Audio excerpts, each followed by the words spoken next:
Good afternoon, y'all. Good afternoon. Happy Tuesday. Welcome to the Rig on Real show featuring MVT, the first truck driver recruiting show ever. I am your host, Kameel Gaines. Joining me is our favorite VP, Robert Pierson. He is in, where are you? Like in a faraway land. Well, presently Georgetown, Guyana. So I'm in the Western Hemisphere. So really, it's like I might as well be in Katy, Texas. I'm not that far from you. Yeah, you're really not that far.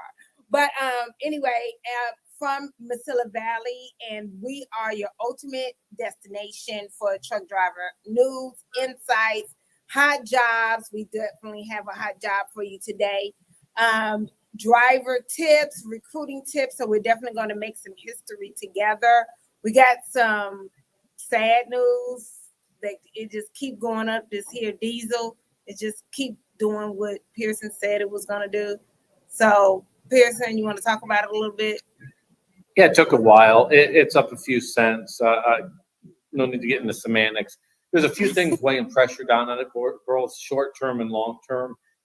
Short term, there's a couple of refineries closed in the Midwest. Generally, anytime the supply chain is disrupted, you'll see a spike. In particular, fuel prices have gone up more in the Midwest than other parts of the country. Second piece of that, the market reacts to fuel kind of oddly at times. Long range, they're expecting oil production levels in the U.S. to flatline or stay the same at least till 2025. Not necessarily a bad thing. We're producing at record levels right now, but that does have some people in the industry spooked a little bit.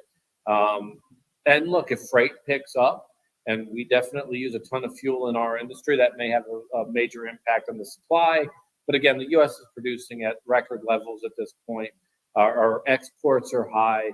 There's many developing and developed countries beyond the U.S. that use our gas, in fact, select our gas. If you look at a lot of the Baltic countries like Estonia, Latvia, Lithuania, they border Russia, but take pride in the fact that they get the majority of their gas from the U.S. So you get into a lot of complicated stuff trying to figure this out. It's gone up the past 2 weeks. I don't see there being a huge spike coming forward, which is a good thing.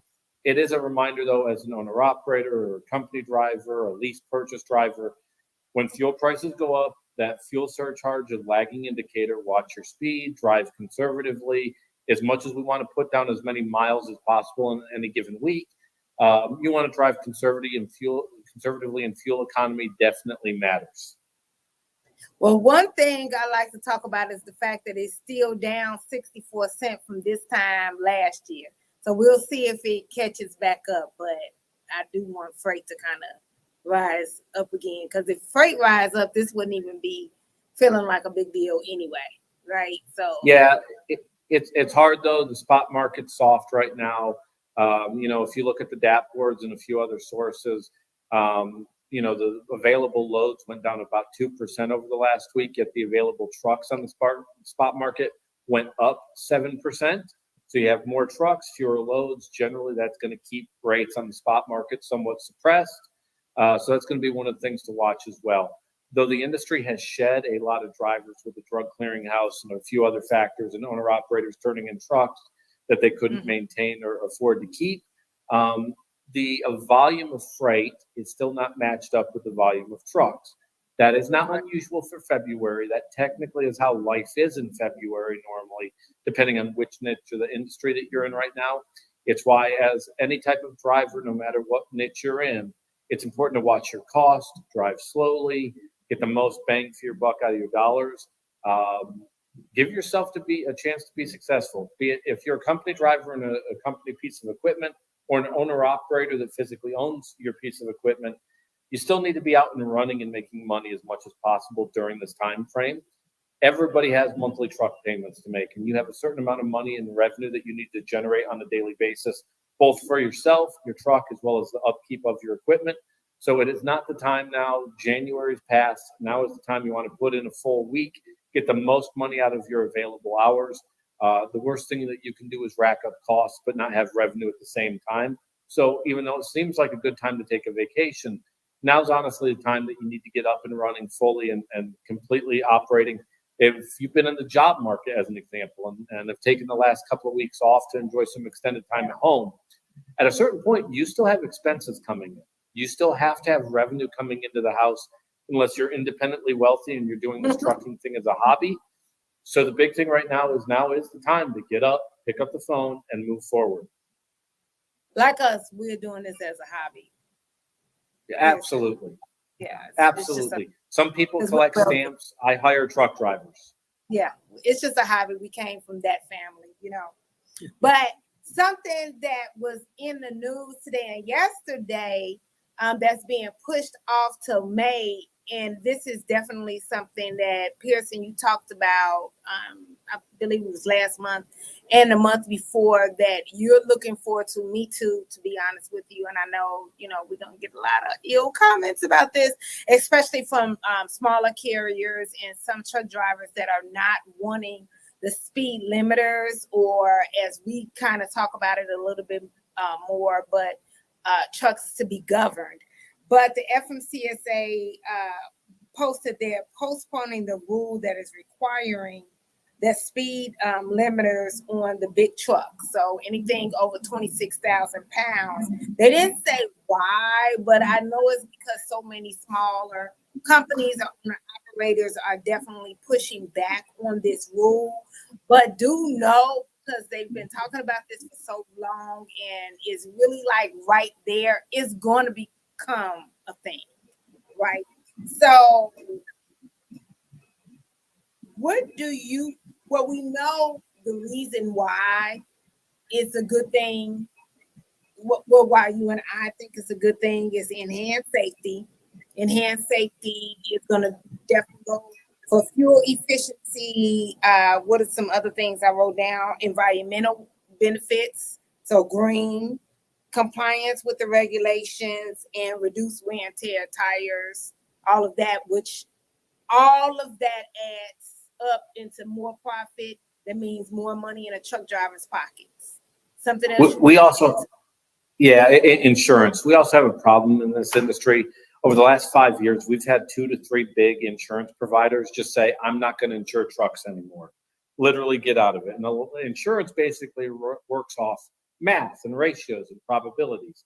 It's why, Allstate and State Farm stopped offering home insurance in California to new policyholders, because at a certain point, they can't charge enough money to make up for the amount of damage they have to cover if, God forbid, something bad happens. After 2018, there was a lot of pressure after there were 2 major lawsuits that ended up being over $100 million each, mainly because of punitive damages, that some insurance companies said, I don't want to be a part of this. You're seeing more trucking companies become self-insured, which there's still liability involved with that. They still have to cover expenses, as well as a lot of big providers not wanting to provide support.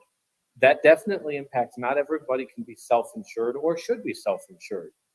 And you want to have options with your insurance.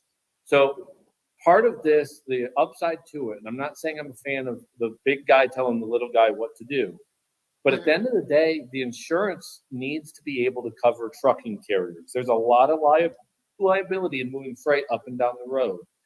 Right. This is one of many factors insurance companies can look at, understanding that the chance of a catastrophic accident goes down with a decrease in speed.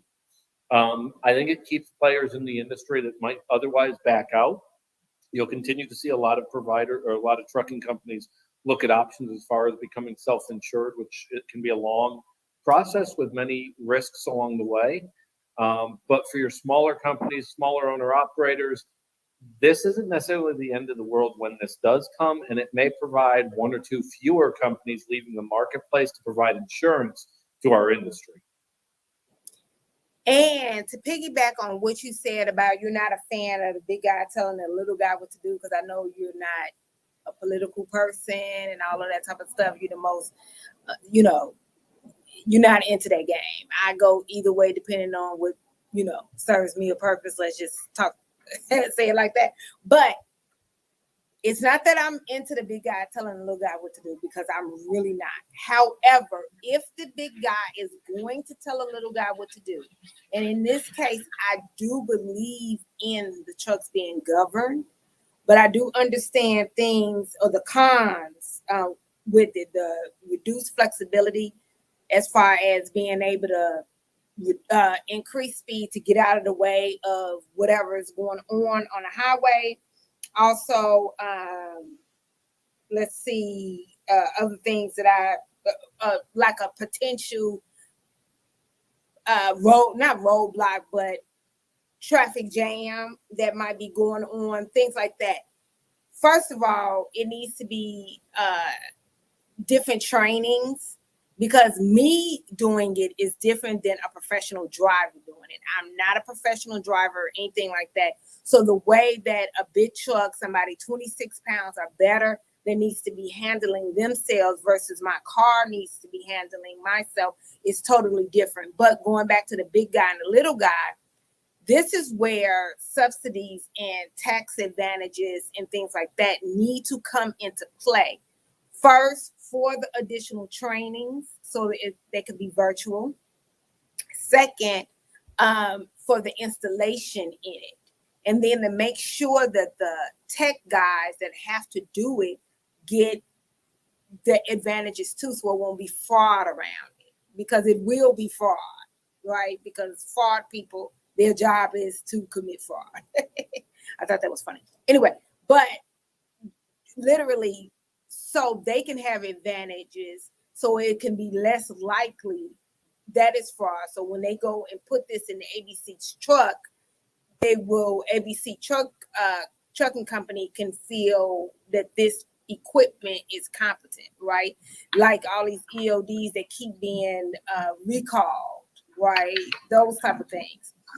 But also, so ABC trucking company will be able to pay the money. There should be, just as these electric cars and all of this, you have all of the tax incentives. It needs to be the same type of situation, and it needs to go under whatever bill needs to be written, because it's safety and it's green. It needs to be under a green initiative, just like these electronic drugs. That's my spiel in my political corner. Couldn't agree more. That's what I feel. And I'm running for president. But no, that literally is what I feel. So that will help the little man and will help his wear and tear and everything, and keep us safer on the road and put more money in his pocket. So, but that goes exactly what you said as far as it's going to happen. And it's literally coming. It's coming, and they about to sign it with a red pen. We learned a lot about you in the segment here. We learned that you do this as a hobby. So your last name is Rockefeller, Kameel Rockefeller, and you're running for political office. I'm excited to go to your fundraiser for 2024. Yes, really, I don't need a fundraiser because I'm a Rockefeller, remember? Yeah, already set. Yeah, my father is sponsoring it.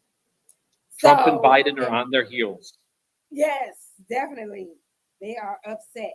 So I think that is great. Now, this loan situation that we wish that we can do, that Yellow was able to do, is fantabulous. You want to talk about that one? Yeah, as we talked about probably 6 months ago here, the taxpayers gave out about $700 million loan to Yellow Freight, back part of the COVID relief fund back in 2020. Fortunately, it's been paid off. Up until about a year ago, when they got ready to start filing for bankruptcy, they'd only paid off a few $100. That's not million, that's not thousand. Fortunately, though, they've been selling off all the remnants, be it equipment, terminals, and a number of other things. So fortunately, the $700 million got paid off. Granted, that $700 $700 million when you look at inflation that we experienced over the past 3 years is probably close to about $830, $840 million. So it's still a bit of a wash, but that's how Washington works. And so at least the 700 million is paid off. And due to inflation, we can take it as a loss of about $100 to $200 million. But it's paid off. It's a good thing. You don't need to give money to private businesses. That's where I'll get political. It'd be like if a McDonald's is closing down. I can't imagine you, Kameel, hey, I'm in El Paso. My favorite McDonald's is closing. Can I depend on you to get taxed $500 in Houston? Yeah, I was like, this is like an amazing loan here. This is amazing. But, it is what it is at this point. That is definitely the big guys and the little guys type thing. So what I will say is, Kayla, if you would definitely take us to commercial, whatever commercial of your choice, and then let's come back and do some hot jobs before we get into some questions.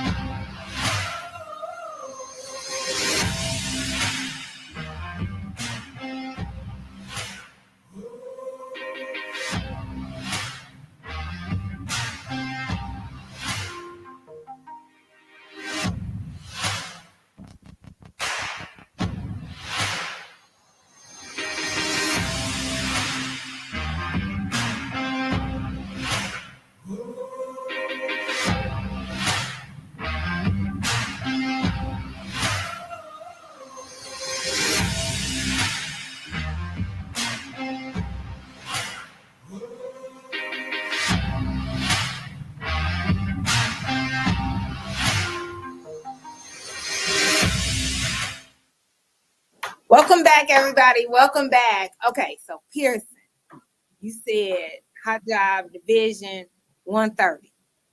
Yeah, let's go 130. 130 is a division we've had closed for a while, but we have about 10 to 12 openings for this division as freight's picked up significantly, as well as we've brought on a number of additional customers. 130 is kind of an interesting division here. It's very consistent from a pay standpoint. And as I say, with any of our divisions, we don't overhire or underhire for divisions. We want to keep it at a certain level so that we can take care of the drivers that actively make us money today versus the drivers that are coming in through the door. Out of the markets of Phoenix, Albuquerque, Las Cruces, DFW, and San Antonio, we're looking for 10 to 15 drivers, average pay at about $1,620 to $1,700 a week. We're out 10 to 14 days, home 2 days. We generally start the week with a nice 1,800 to 2,000 mile length of haul, plus plenty of drop and hook. Going to the Northeast, by Northeast, I mean central Pennsylvania, lower upstate New York, such as Ithaca, Binging, places like that. Coming back to the Southeast and into the Southwest. Again, if you live within 75 miles of Phoenix, Albuquerque, Las Cruces, New Mexico, Dallas, Fort Worth, or San Antonio, it's a really good opportunity, all no touch, all of it not requiring any endorsements. There's the really nice length of haul when you go there. It's one of the jobs that I would definitely recommend. The other job that I would put out there is Division 400 out of Nashville. If you live out of Nashville, again, going to the Northeast, what we consider the Northeast would be central Pennsylvania, southern upstate New York. It makes about $95,000 a year or $1,700 a week. You're home weekly in that particular market. Lots of drop and hook, lots of customers that we've had going for a long time. Additionally, when you call in and you learn about the job, be sure to ask your recruiter about a 2 cent per mile or a 5 cent per mile productivity bonus that can get that into the 6-figure range over the course of the year. Well, dang, that's a good job right there. So when drivers talking about some 6 figures, that's pretty good right there, Pierson. Absolutely. So as always, depending on where you live, we have other opportunities available as well. So if you're out of Phoenix, El Paso, Las Cruces, Albuquerque, if you're out of the Fort Worth area or Dallas area, Houston, San Antonio, Laredo, Memphis, Nashville, Louisville, or anywhere across the state in Tennessee or Kentucky, be sure to get that as well. And when we do the same podcast next week, We probably will have an opportunity becoming available in Jacksonville, Florida as well. It's not available yet, but should be coming down the pipeline here in about a week. So be sure if you're watching here and you know somebody in the Jacksonville area, have them tune in next week to discover about the opening that we'll have in Jacksonville. Same time, same place. Yeah, I think Josue was telling us a little bit about that one before. So yes. Anything with teams? Yeah, we always have Division 110, which is a great team for great team division. If I look at Division 110 here and our opportunities there, our individual drivers are averaging about $1,600 to $1,800 a week, averaging anywhere between 7,000 8,000 miles a week. We get our teams home on a weekly basis, around 6 to 7 days home too. Running a lot of the southern U.S. with occasional runs up to Oregon. We hire for teams out of Albuquerque, El Paso, and the DFW area with these runs. Really good pay.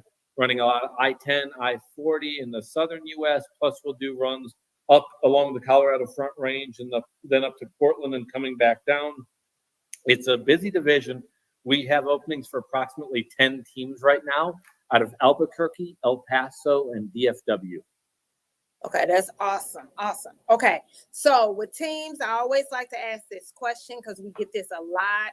I know that MVT likes drivers to start out with a minimum of 6 month experience, but if a driver has less than 6 months experience, you are willing to look at the driver if the other driver that they are paired with has how much experience? Yeah, so generally with a normal driver or normal experienced driver coming on, we need 6 months of experience. However, if you're a recent grad or if you're somebody that doesn't quite meet that 6 month mark, if you have a team partner that can be your one-time trainer, normally we need a one-time trainer to have about 2 years of experience and a safe, stable work history. So it's somebody that's very safety conscious that essentially can show you the ropes on the road. You can team up with that person as that one-time trainer and join them. So though you may not be qualified at this moment, from all of our hiring markets, if you have somebody that can act as that trainer for you with at least 2 years of experience, let's make it happen. So if you're in a place like Nashville and you have been running someplace for about 3 months, it's not gone well for you, you don't have any tickets or accidents, but you want the opportunity to move on and make bigger money with better home time, talk to that relative, talk to that neighbor that you know that's been driving for the last 10, 15 years and go, hey, can you train me how to do what you do? I'd like to be out on the road with you. We do it with recent graduates. We do it with people going on the road. And so it's an exciting opportunity for somebody. And how much home time, do majority of the team jobs get? How much home time? Most of our home time is going to be anywhere between about 5 to 7 days out, home 1 to 2 days. We don't have what we call true OTR runs. We do have a couple divisions that you're out for up to 2 weeks. But if you meet anybody with our company that's out weeks at a time, they're confused about who they work for, or they have some kind of side deal set up.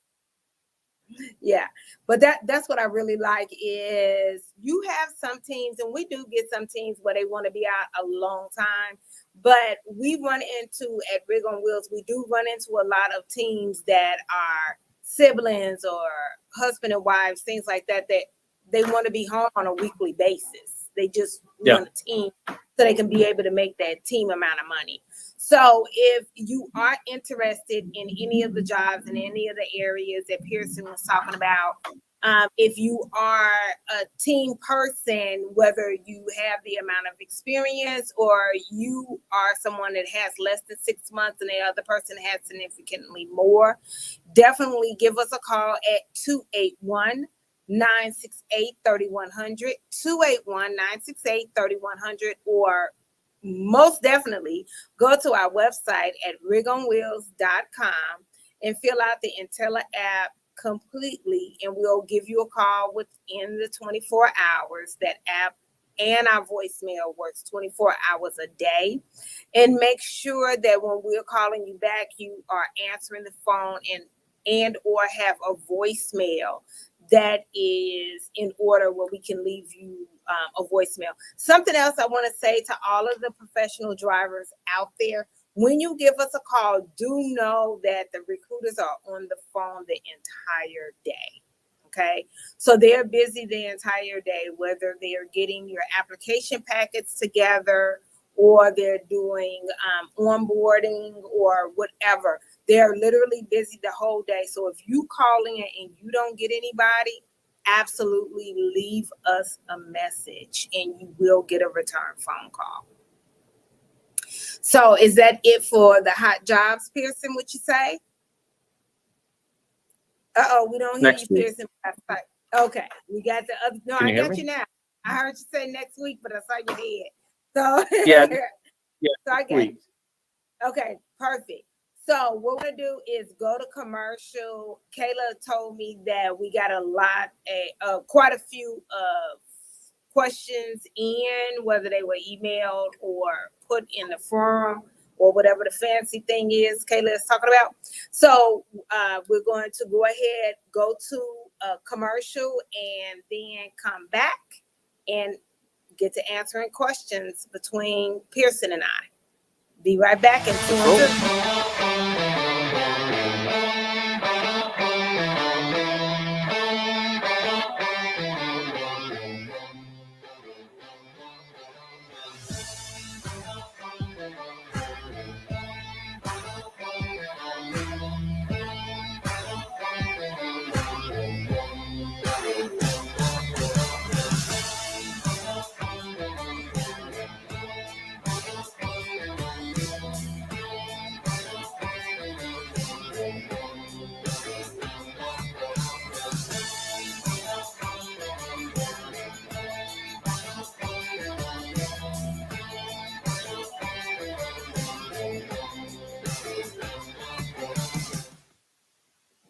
Welcome back. Welcome back. Okay.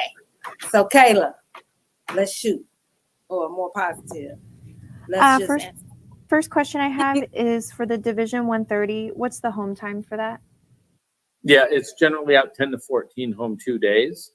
It is really based off of the length of haul involved with it, and you're going to make 2 loops on it. When you talk to any of our managers, we're generally able to provide you a map of the running area. It's one of the things, just thinking out loud, we might want to include here when we talk about these that we can include on the podcast going forward. But one of the things that we do that's different than a lot of companies is everything that we tell you over the phone, we're going to put in writing before you agree to come to orientation. A lot of recruiters don't do that. They're kind of hoping you'll sign off on the dotted line once you're in class and you're a prisoner of the orientation. Any of our positions, though, will have a detailed contract as well as a detailed map of your general running lane so that you can see that before you ever get in. And with Division 130, it's out 10 to 14, home 2 to 3 on that end. So more on that to come, though, as you talk to our recruiters. All right. Is there a minimum guaranteed mileage or pay for any of these jobs? Yeah, so one of the nice things of what we do with engineered lanes is there's not a minimum guarantee because life happens, weather happens. With that said, we run engineered lanes. So most of our divisions go point A, point B, point C. So on guarantees, the lane's naturally set up for you to have a very consistent average as far as your weekly rate. To the point where I can tell you, when I say, as an example, that Division 130 will average $16.20 a week, I know that 90% of the fleet will be within $100 of that either direction as long as they worked a full week for the week. And that's really just predicated because of the nature of what we do. We're doing a lot of point to point to point. Our goal is to have a majority of it be drop and hook. So the nature of what we do, we don't really get into those kind of conversations all that often, simply put, because the nature of the niche that we serve kind of fosters you having a very consistent week. Now, as I'll point to any driver, look, if I give you a week where you make $2,000, but then the next week you make $800, you might look at that and go, well, I averaged $1,400. But it's really hard to budget when you go from this high to this low and you budget for it. I might not give you the highest paying week because we're not going to hit those same peaks, but we're also not going to hit the same valleys. Just because of the nature of what we do, it keeps that pay in line to where your best week and your worst week should be fairly close to each other. All right. Okay, yeah, that's Kayla. Any more? Yeah, I do have one more. What is the safety culture like? Yep. From a CSA score standpoint, we are not even close to any of the thresholds on any of our CSA categories. So when our customers, as an example, go, hey, we want to see your CSA scores, and a salesperson might be a little shy about showing that, we're more than happy to show that because, quite frankly, we're in pretty good standing on that standpoint. Additionally, we have hundreds of drivers with more than 1 million plus safe driving miles with us that are actively featured on our walls throughout our terminals. We have approximately 150 trainers that I'd stack up against any trainers in the industry teaching the next generation on drivers' success stories. And lastly, I will point out that we provide equipment that's going to allow a driver to be safe on the road.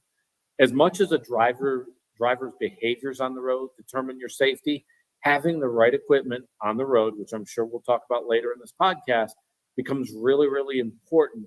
So we give you late model equipment, safety guards on the front for any potential animal strikes, APUs so that you can be comfortable in the truck and get your full allotment of sleep time, and customers that ultimately understand when weather hits, there's times we're going to have to say that we're not able to make it and we need to shut down because we cannot operate safely. So between the customers, the equipment, the personnel, as well as our safety record from the past, I would stack our safety level up against any carrier in our industry. Awesome. So since that was your last question for him, what we can do right quick, and I want to piggyback on the safety and equipment. So why don't we, Kayla, go to the commercial with talking about the truck, and then because that is a great segue, because that is absolute. I talk about that all the time. I remember when I was the sole recruiter for Rig on Wheels, and I would be on the phone with a driver and I would tell drivers, I know you need this money. However, do not drive for a company that has SHIT equipment.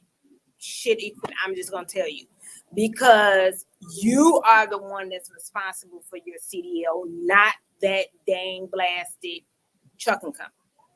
That is absolute. Do not drive for, I don't care if it's a small, mid-size, or mega carrier, because you got mega carriers out here that have garbage equipment, mid-size and small carriers. Do not do it because your CDL will be the one that will suffer.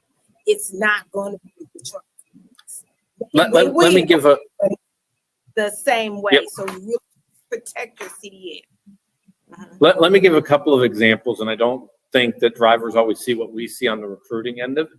One of the reports that we run is called the PSP report. And that PSP report, every time you get in a weigh scale or a chicken coop, depending on what you want to call it, that PSP report lists out that inspection. So it's going to say, hey, driver was stopped on this date. We found these issues with the truck. Let's say down the road, 2 years from now, you worked for a driver, a company that had really bad equipment, and you did pre-trips, but maybe you could have done a better job on it. The company didn't give you the best equipment. Down the road, let's say you decide, I want to become an owner-operator. Well, a lot of these owner-operator-based companies are going to look very closely at that PSP because your maintenance score, your PSP score, is going to hit their score and ultimately result in them getting a lot more inspections and potentially bringing down their overall maintenance risk or maintenance score. Your PSP score is inherited then by that company, and it makes it harder to find a job if you decide to go down the owner-operator path.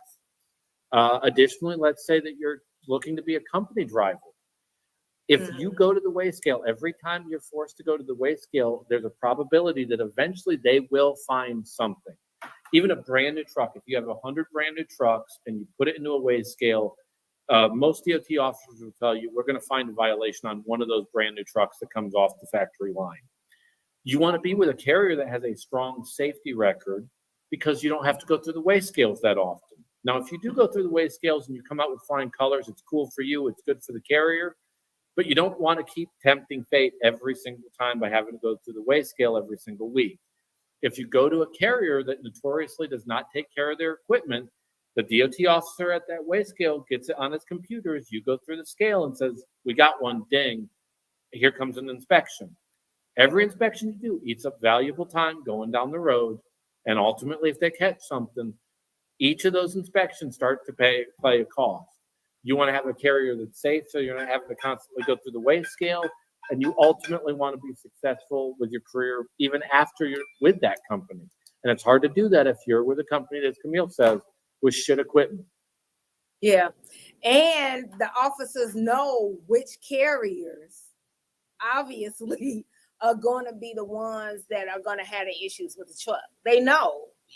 It's very easy to point out, just as we can look at, as a recruiter, we can look at an application and know, okay, easy, this is going to be an application that's going to be denied very quickly before getting on the phone with the driver. It's the same thing, because it's what they do for a living, correct? So Yep. just like a professional driver, you can look ahead in your truck and foresee an accident well before someone like I can foresee an accident, because it's not what I do. I mean, I drive, but I don't drive for a living. I'm not a professional driver. I'm not even good at it, right? Well, some people say I'm not. So I'm not going to foresee those type of things. So it's literally the same thing.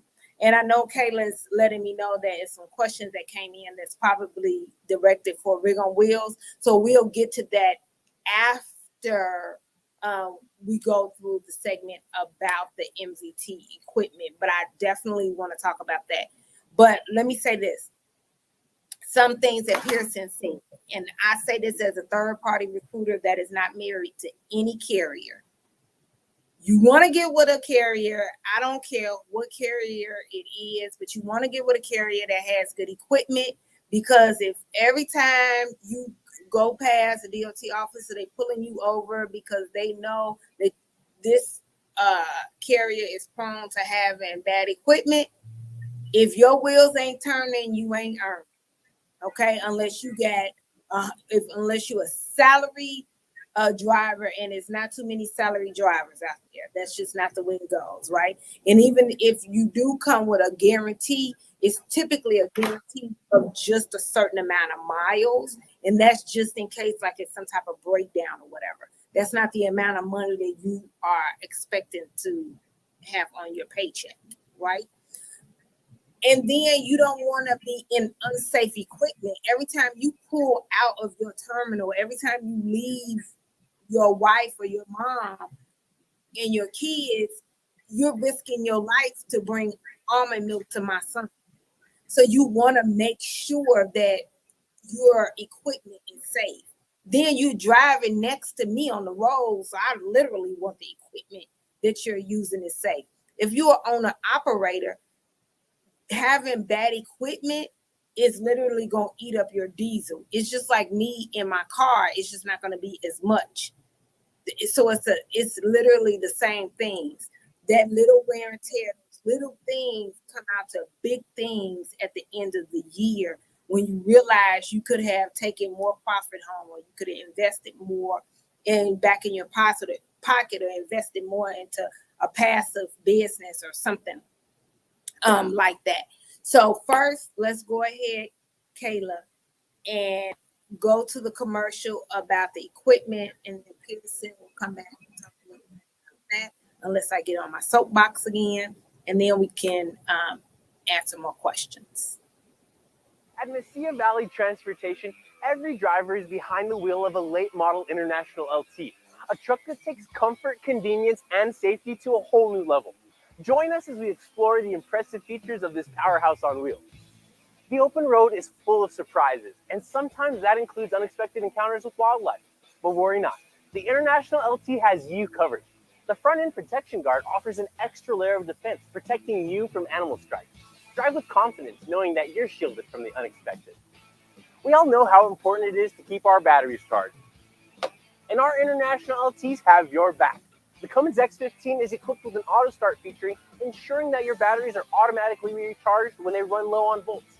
It's a seamless process that keeps you powered up and ready to hit the road. Disc brakes and an engine brake provide reliable and safe stopping power when you need it most. You can have peace of mind knowing that you're in control. Safety is at the forefront of what we do, Our international LTs are equipped with top-of-the-line safety features to ensure your well-being while out on the road. These tractors are equipped with Bendix fusion protection, collision mitigation, and lane departure warning. Achieving good fuel efficiency deserves recognition. With the International LT, your efforts don't go unnoticed. When you consistently achieve impressive miles per gallon, the International LT rewards you with increased speed. It's a little extra motivation to keep you pushing for better fuel economy. After a long drive, you're ready for a well-deserved break. With the International LT, you can enjoy your rest period in absolute comfort. Thanks to its auxiliary power unit, you can keep the driver's cabin heated or cooled just the way you like it. No matter the weather outside, you'll always find your sweet spot within our International LTs. The International LT understands that comfort extends beyond driving. It's a space where you can truly feel at home. I'm a big guy, and I have room to move around in here. With plenty of room to spare, the International LT accommodates even the tallest drivers. And there's ample storage for all your clothes, cooking essentials, and tools, making life on the road even more convenient. Speaking of cooking, bring along your appliances and don't sacrifice any luxuries thanks to all of our International LTs being equipped with built-in inverters. Dry your hair, make a smoothie, or play a game, all from the comfort of your truck. We take pride in our well-maintained fleet. And if by chance you do come across something wrong on your truck, you're never far from help thanks to our valuable relationship with Penske. With more than 750 brick-and-mortar Penske shops nationwide, their expert team is always ready to assist you. From routine maintenance to unexpected repairs, they'll get you taken care of and back on the road in no time. And there you have it. Just a few things about this late model International LT that make MVT the place to be. Welcome back. Welcome back. Okay, so let's talk about it. Let's get into it. Another thing I did want to talk about is it's so much bad weather that's going on and has been going on. So when you are with a company that has bad equipment, or sometimes you can have a new truck and stuff go wrong. Okay, so let's talk about that. You could have a new truck that stuff goes wrong or blow out, all any type of thing. Is just like a car. But if you don't have a good roadside assistance plan, right, all type of craziness goes on. So Pierson can talk about how they have a Penske. So Pierson, take it away when it comes to that, where the truck drivers are not side of the road for hours and hours and hours as if they Yep, we have a cool relationship with Penske. Penske owns a lot of the trucks. We own some of the trucks, but they provide all the maintenance on the trucks. Really good expertise in terms of managing the actual production of the trucks, and in particular, getting them on the road quickly. Beyond just quickly, though, is doing the job correctly. And one of the things that's a benefit to us with that is all of our engineered lanes that we talked about have us also go through areas where Penske has really good market saturation on available location. So as an example, you could be on the division and you might be running from Dallas to Denver. All of a sudden you leave Dallas and there's an issue where you're getting a weird sound that's coming from the truck and the air conditioner stopped working. Well, they have a location in Lubbock or Amarillo that you can stop at. They can look at the truck and get the truck fixed in a very timely manner. If it's something major where the truck's not going to get fixed within 24 hours, they'll have a replacement truck that you can grab on, do your engineered lane, and then come back around, get your original truck. It's very unique to MVT. Penske does it with us. We have a close working relationship on them going back now years upon years. And so it allows you that luxury that eventually, even on a new truck, something will go wrong. But you now have the peace of mind of knowing when that day eventually comes, we have a game plan in place to actually get it taken care of. And at the end of the day, what really separates one trucking company from another trucking company is this is trucking. Something will go wrong. Is there an SOP, a process, a plan in place that you can address it so the driver can be successful? Because time is money and you want to be back on the road quickly. You dropping gems. You got me writing stuff down. SOP.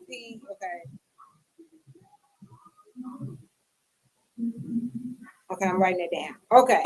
So because it's something I gotta shout a company out here for something that they do. And I was just talking to them. Okay, but first, okay, so I wrote this down. And this is something that you said kind of upset me because it's a few people, carriers, companies that I know that did this, and yeah, they own the truck. Either way, this is what happened. The truck drivers were stranded for a long time.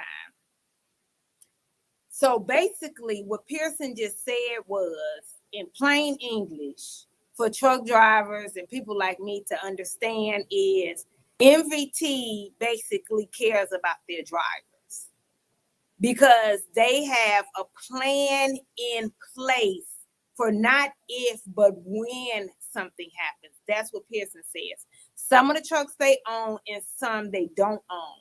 He didn't say if, but when something happens. They have something in place. So immediately you go into the system and you're taking care, your truck situation is taken care of. That is huge. Not only are we talking about safety, but we're talking about so you don't die on the side of the road. Okay. Yeah. Go ahead. We talk about mental health so much in this country, but when you're a truck driver and it's just you stuck in this truck, it's nobody else, and it's just you and your thoughts, and nobody's calling you back. Your fleet manager, your dispatcher, you can't get nobody on the phone, all of this stuff, and of course nobody's answering you all at the same time. That just happens with anybody and everybody. But when there's not a protocol put into place for real, when things like this happen, to actually get a recovery situation out there immediately, that mental health gets to really playing with you. And those are real situations.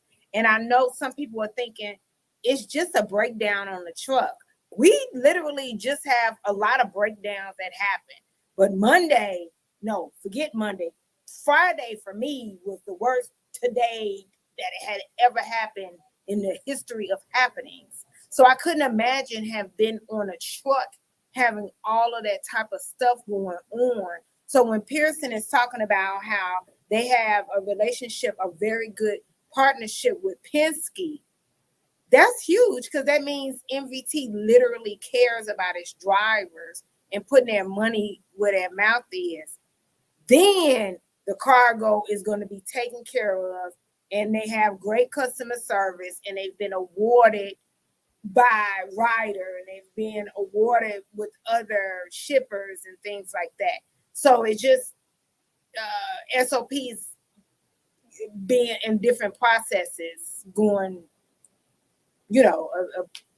assembly line of everything. What were you about to say? Yeah. Yeah, and I'll point out, look, when you started a new trucking company, you're not going to know the ropes.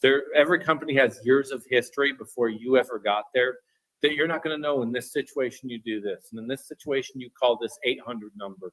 And in this situation, you call this 900 number with your parents' permission. You're not going to know any of that stuff. So when you come in, we do cover that in our orientation, where we will physically not only go over the phone numbers and who you contact for what problem, but more specifically, your first 90 days is a challenge at any carrier you go to, and you need somebody to hold your hand along the way. We have a lady named Lorena. Her sole function is with brand new drivers, as an example, is she's going to check on you right as you get out of class and in that first week of orientation. Hey, is there anything that now that you've gotten on the road that you weren't expecting, that you need us to address, that I might be able to direct you in the right direction? We also have a company that's a third party called Hello Retention that we utilize, that over the first 6 months of employment, literally will check in with you week after week after week. Now, there may be a week where you go, no, guys, I'm good. I like everything. The freight's going great. I'm doing well. But the reason for that is we don't want you on the road not feeling like something's being addressed. Though that fleet manager's job is there to do it, we always want you to go, hey, the fleet manager's not available, or I don't know what to do in this situation, or I don't know who to call, that we have an available company there that sits with there. If it's an issue whatsoever, they know every phone number to talk to, who to talk to for what situation, and they're there in those early stages. Because no matter how closely you pay attention in an orientation at any carrier, again, that carrier has been there for years upon years and established its processes. You will not come in from someplace else and immediately know that a macro 50 in their communication system means that you're going to go for personal conveyance. It varies from one company to another company. And so having that extra helping hand also helps you in those first few days of your employment, because you're not going to know this stuff right off the bat. We have a lot of cool features, but the process in which you learn those and you're guided through as an organization also helps separates us. Because I look at it like this. I don't want to see you in my next week orientation only to quit next week because you don't have anything going right. I'd much rather see you be successful in 90 days, 120 days, 6 months from now. Because that's ultimately where I was more successful in my job, because you've now become a long-standing member of the family here, and we're going to be able to work together for years and years to come. Yeah, and something else, let me piggyback on something. I said I was going to give a shout out to somebody, Innovative Logistics Consultants, because I was on their mastermind just listening in on something, and I said something to their small carriers, and I mentioned MVT. And I always say this to small carriers. Whether you have 5 trucks, 1 truck, 50 trucks, or 100 trucks, you are not competing with your next small carrier up the road from you, your next door neighbor that's a small carrier, or the one that you are calling. You're competing with your MVTs, your US Expresses, your JB Hunts. That's who you're competing with. So when you sit here and you hear this VP of recruiting giving you all of this information and telling you this and talking about the back offices and talking about the SOPs, Innovative Logistics is literally that back office to help the small carriers do just that, to be able to compete in all of that. Because Pierson says this is what the only industry we know where you can tomorrow become your own small business and compete against a MVT.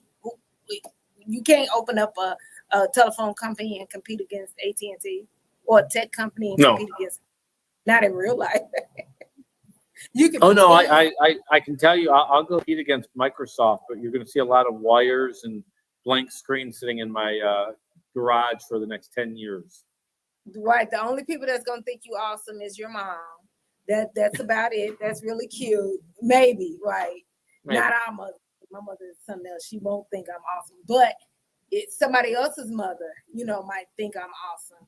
But so you need to really educate yourself and get your mentors, get your coaches for situations like this, because it's not a hobby. And it's definitely not a game, and you need to be able to appreciate your drivers for the long haul, pun intended. I thought that was funny too. So because just for time purposes, Kayla, let's jump into some questions that you said. Oh, you said that Nicole on LinkedIn was saying that Pierson and I was giving great advice. So thank you, Nicole, for chiming in and listening. We definitely appreciate you greatly for that. Also, so Kayla, you said that it was some questions that you felt that was directed towards for Rig on Wheels. Yeah. What kind of experience are you looking for these jobs? How much? Oh, so for Pierson, it's going to be 6 months experience. With Rig on Wheels, we have companies that recruit for as little as 3 months experience. Okay. And then this one is specific to Rig on Wheels. What are your biggest challenges in recruiting right now? Communication. We need the drive. I guess I should answer this question. It can be, I guess, I don't know how the person is asking the question or who the person is, I guess, asking the question. But if it's a truck driver, I'm guessing you want to know. I'm going to give a stab at what I think you might be talking about. Right now, it's the communication from the drivers. We need more communication. We need the drivers to, I want to advocate for professional truck drivers. So we need you to have voicemails. Communicate back with your text messages. Communicate back with your emails. Your truck driving companies are demanding. They're no longer wanting. They're no longer nicely asking. They're demanding their ideal truck driver. Their ideal truck driver is a professional driver. The majority of the companies that we recruit for are no longer wanting first come, first serve. They're wanting the best out of the weekly bunch. So what that means is you might qualify in black and white, but you are not the best out of the bunch, which means you're not going to get the job. So you're competing for the job just like somebody that is an office worker. You are considered a professional at the job.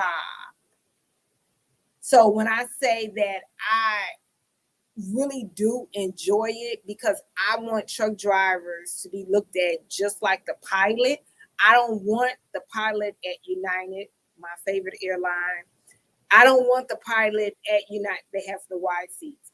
I don't want the pilot at United to be the first come, first serve.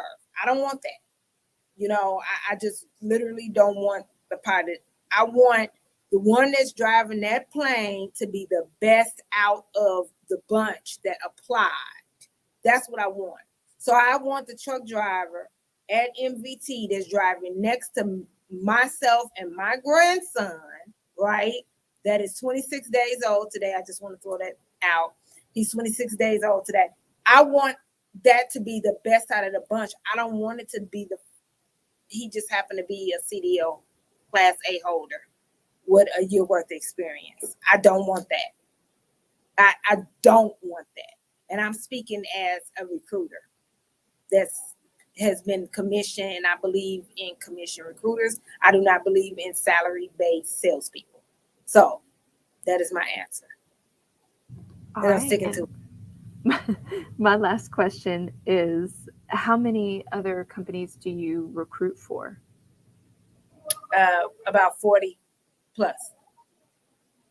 Oh, all right.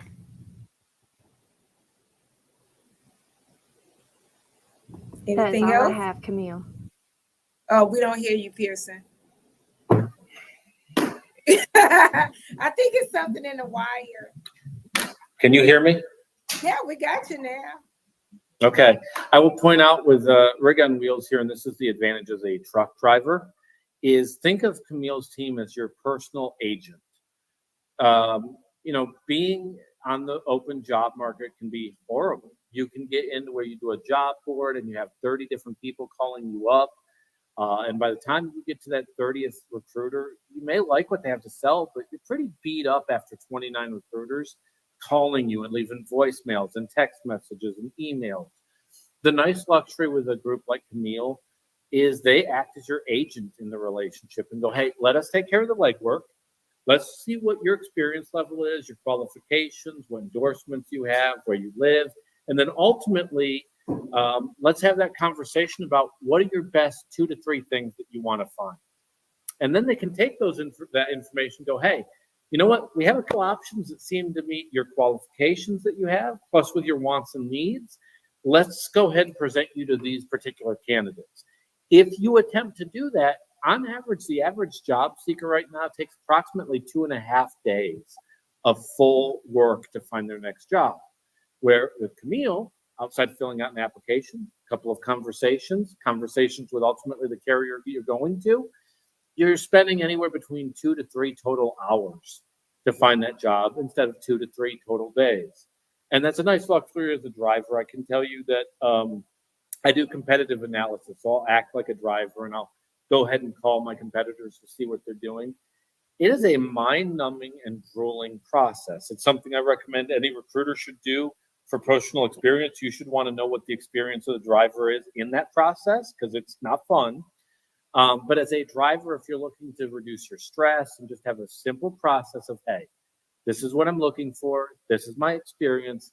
Can you help me with this? It's a really nice thing with Kameel that you're able to do that, and it takes a whole lot of stress off your plate. And if you have anybody involved in the decision-making process, it's easier to come to your spouse as an example and go, hey, this is what Kameel's recruiter told me, instead of, all right, let's look at what the 15 people told me today, and I'll go one by one by one by one by one. Have that conversation. It's really easy at 281-968-3100. I definitely appreciate that, Pierson, and that's absolutely fact. I definitely appreciate that, and we do have the opportunity to put you in with several companies, and with saying that when you do have your spouse that may not be sitting there, if he or she or they or them are sitting there, then of course, you know, they can listen in on a conversation. But even if they are or not, you will also have the summary of everything in your email. So you and them will be able to go through, look at everything, to be able to review and make decisions, you know, even better from there as well. So it does make the process a lot more streamlined. So I really appreciate that. So like Pierson said, if you are looking for a job, a truck driving job, so let me say that we don't do warehousing. We are strictly truck driving recruiters, okay? We pride ourselves on that. So 281-968-3100, 281-968-3100, or go to the website at rigonwheels.com and fill out an Intella app, and we'll definitely get back with you. We are here next week, Tuesday at 3 p.m. Central Standard Time. Pierson, did you have anything that you wanted to say to the good folk? Always be safe on the road. Take care of yourself and each other. Love it. Safety is our game. All right. See you guys next week. Bye-bye.